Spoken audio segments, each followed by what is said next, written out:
Hello বন্ধুরা, কেমন আছো সবাই? আশা করছি খুব ভালো আছো। আমি কিন্তু অনেক ভালো আছি। বাড়ির থেকে বেরিয়ে কিন্তু টোটোয় উঠে পড়েছি। টোটোয় উঠে আজকে কোথায় যাচ্ছি তোমাদের সাথে সেটাই শেয়ার করব। তারপরে কিন্তু ফাইনালি বন্ধুরা স্টেশনে চলেই এসেছি। আর স্টেশনে এসে কিন্তু আমি ট্রেনেও উঠে পড়েছি।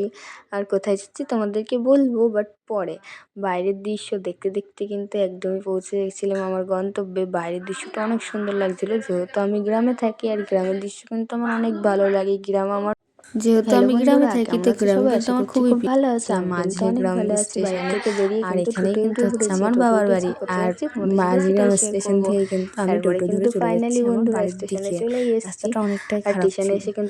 তারপরে বাড়িতে গিয়ে কিন্তু বন্ধুরা এই যে এন্ট্রি নিচ্ছিলাম, আর এই যে পিছনে কিন্তু আমার দিদি বসে রয়েছে, আর এই যে আমাদের পুচকু আমার দিদির ছেলে, তো ঘুমিয়ে পড়েছিল, ওর সাথে দেখা হয়নি। তারপরে কিন্তু এই যে আমার দিদি ওকে ঘুম পাড়াচ্ছিল। তো তারপরে সন্ধ্যাবেলা কিন্তু আমি চা বানিয়ে নিয়ে চলে এসেছি, আর আমি কিন্তু অনেক মজা করেছি সেই দিনকে। মা, দিদি, ভাই, আমি অনেক আনন্দ করেছিলাম, অনেক হাসাহাসি হচ্ছিল। সেই ভয়েসটা কিন্তু তোমাদের সামনে দিইনি। তো অনেক মজা করেছিলাম সেদিন। অনেকদিন পরে গেছিলাম। আর এই যে আমার পুচকু কিন্তু আবার জেগে গেছে। পুচকুকে একটু দেখিয়ে দিলাম, ও কিন্তু বসে রয়েছে আমার কোলে। আর কিন্তু অনেকটাই স্টাইল মারছিল সবাই এখানে, আমার মা, দিদি, ভাই। মায়ের স্টাইলটা বেশি সুন্দর ছিল, আর আমার দিদি, এই যে ভাই। তারপরে কিন্তু আমি একটু স্টাইল মেরে নিলাম। তো দেখো বন্ধুরা, আমার দিদি খাচ্ছে কেমনভাবে। রাত্রে কিন্তু খেয়ে দিয়ে ঘুমিয়ে পড়েছিলাম। আর এই যে সকালবেলা কিন্তু বন্ধুরা ঘর থেকে উঠে পড়েছে। আর এই যে এটা কিন্তু আমাদের ঠাকুর মন্দিরটা কিন্তু আমি লেপে পরিষ্কার করেছিলাম। আর বাড়িতে যেহেতু অনুষ্ঠান ছিল, আর তারপরে কিন্তু তুলসীতলা মুছে আমি কিন্তু কটা বাসনও মেজে নিয়েছিলাম, ঠাকুরের বাসন। মানে আমার দাদু মেজে দিয়েছিল, আমি ধুচ্ছিলাম বাসনগুলো। আর ঠাকুরের কাজ করতে কিন্তু আমি সব দিনই খুবই ভালোবাসি। বাড়িতে যেহেতু ঠাকুর ছিল আগে, আমি বাড়িতে সব কিছু আমিই করতাম এই কাজগুলো। এখন তো আর করা হয় না, শ্বশুরবাড়ি চলে গেছি।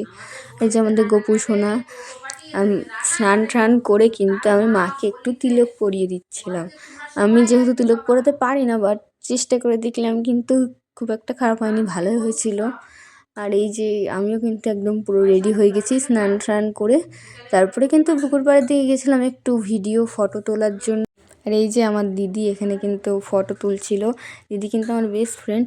আর এই যে দিদি তারপরে বলছিল একটু ফটো তুলে দিতে। দেখো বন্ধুরা, কি স্টাইলের ফটো, কি পোজ দিচ্ছিল একদম শুয়ে পড়ে। তো তারপরে কিন্তু ফটো তুলে দিয়েছিলাম। তো আমার ভিডিও তোমাদের কেমন লাগলো অবশ্যই কিন্তু লাইক করো, কমেন্ট করো। আর চ্যানেলে যদি নতুন হয়ে থাকো অবশ্যই কিন্তু একটু সাবস্ক্রাইব করে দিও। আর এইভাবে কিন্তু আমার পাশে থেকেও তোমরা সবাই। তো সবাই সুস্থ থেকো, ভালো থেকো। যাওয়ার আগে রাধে রাধে বলে যেও।